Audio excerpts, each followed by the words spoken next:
আজকের এই 6 থেকে 7 মিনিটের ক্লাসটা করার পর যে কোনো সমান্তর ধারার পদ সংখ্যা তুমি নিজে নিজে নির্ণয় করতে পারবা। এত সহজভাবে এটা বোঝাবো যে কোন স্টুডেন্টই বোঝার বাকি থাকবে না ইনশাল্লাহ। এখানে ক নাম্বার প্রশ্নে বলা হয়েছে ধারাটির দশম পদ নির্ণয় করো। ধারাটির যদি n তম পদ বলতো তাহলে n তম পদের সূত্র কি? n তম পদ এটার একটা সূত্র আছে a plus n minus 1 into D. যেহেতু বলছে দশম পদ, তাহলে দশম পদের সূত্র কি হতে পারে? দশম পদের সূত্র হবে 10তম পদ সমান সমান a প্লাস, এখানে যেহেতু n ছিল এখানে n লিখছি, এখানে যেহেতু n এর জায়গায় আমরা 10 লিখছি, এখানে আমরা n এর জায়গায় কত লিখবো? 10 মাইনাস 1 ইন্টু ডি। যদি বলা হইতো 5তম পদ তাহলে লিখতাম 5তম পদ সমান সমান a plus 5 minus 1 into D. ঠিক আছে? তো এটা হচ্ছে n তম পদের সূত্র বা 5তম পদ নির্ণয় সূত্র বা 10তম পদ, যততম পদে নির্ণয় করো। যদি 500তম পদ কয় তাহলে একই সূত্র।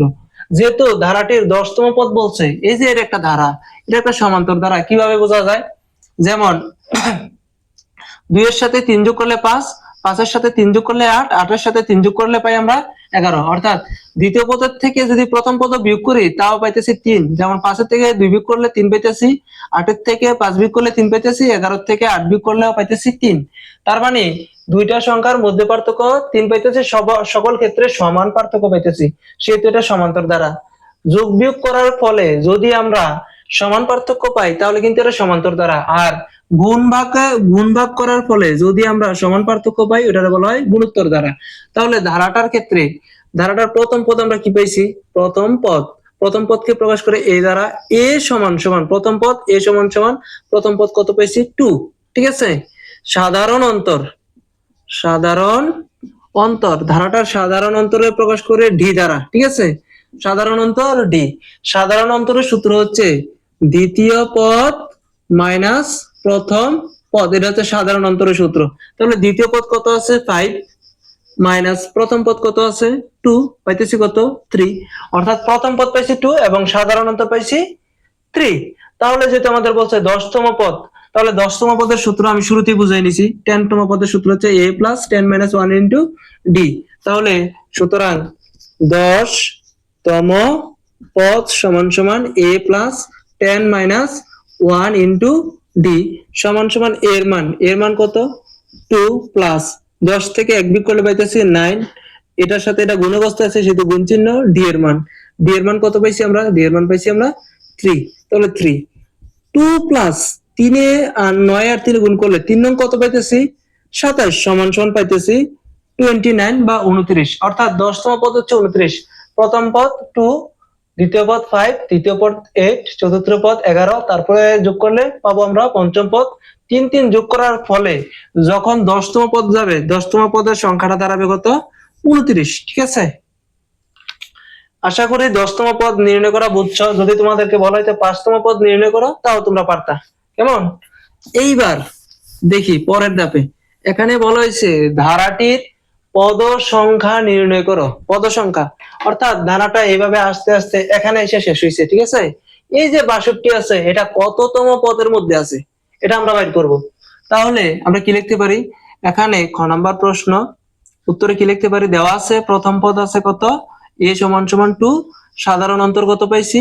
সাধারণ অন্তর দ্বিতীয় পদ বিয়োগ প্রথম পদ পাইতেছি কত? 5 মাইনাস 2 ইকুয়াল টু পাইতেছি 3। সাধারণ অন্তর পাইতেছি আমরা 3। তাহলে বলতেছে ধারাটির পদ সংখ্যা নির্ণয় করো। অর্থাৎ এই পর্যন্ত টোটালি কতটা পদ আছে।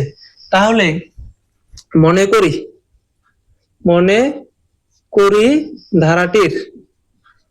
ধারাটির n তম পদ সমান সমান 62। ঠিক আছে? n তম পদ আমরা ধরছি 62 মনে করি, অথবা কি ধরি লিখলে পারবা। যদি কারো মন চায় ধরি লিখতে, ধরিও লিখতে পারবা। ধরি ধারাটির n তম পদ 62 এবং n তম পদের সূত্র কি আমরা কি জানি? n তম পদের সূত্র n তম পদ, এই যে n তম পদের সূত্র কিন্তু আমি অলরেডি একটা লিখে দিছি। ঠিক আছে? n তম পদের সূত্র হচ্ছে সমান সমান a plus n minus 1 into D. তাহলে প্রশ্ন মতে কি লেখা যায়? প্রশ্ন মতে কি লেখা যায়? এই যে n তম পদ, এটাও n তম পদ এবং এই যে n তম পদ কিন্তু দুটো পাইছি, একটা হচ্ছে 62 আর একটা হচ্ছে n তম পদ পাইছি কত?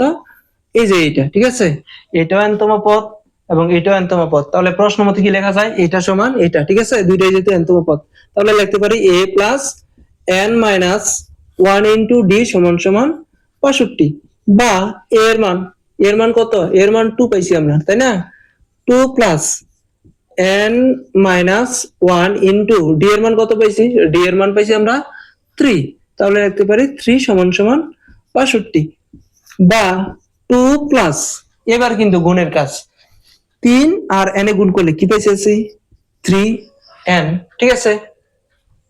এবার মাইনাসের মাইনাস, 1 এর 3 গুণ করলে পাইতেছি 3 সমান সমান পাইতেছি 62, বা 3n মাইনাসের 3 প্লাস এর 2, তাহলে 3 থেকে 2 বিয়োগ করলে থাকতেছে 1, কিন্তু মাইনাসের যেহেতু বড় সংখ্যার চিহ্ন মাইনাস, সেহেতু মাইনাসের 1, অর্থাৎ 2 এর সাথে যদি মাইনাস 3 করি তাহলে পাইতেছি আমরা -1, ইকুয়াল টু পাইতেছি কত? 62, বা 3n সমান সমান 62, মাইনাসের 1টা অপর পাশে আসলে হবে প্লাসের 1, ঠিক আছে তো? বা n সমান সমান, আচ্ছা 3n সমান সমান, আচ্ছা আমরা অপর পাশে লিখি এটা, বা 3n সমান সমান 62 আর একে যোগ করলে পাইতেছি কত? 63, বা n সমান সমান 63 কে যদি আমরা 3 দ্বারা ভাগ করি, 3টা গুণ অবস্থা আছে, অপরপক্ষে গেলে হয় ভাগ, সুতরাং n সমান সমান পাইতেছি কত? 21, 63 কে 3 দ্বারা ভাগ করলে হয় 21,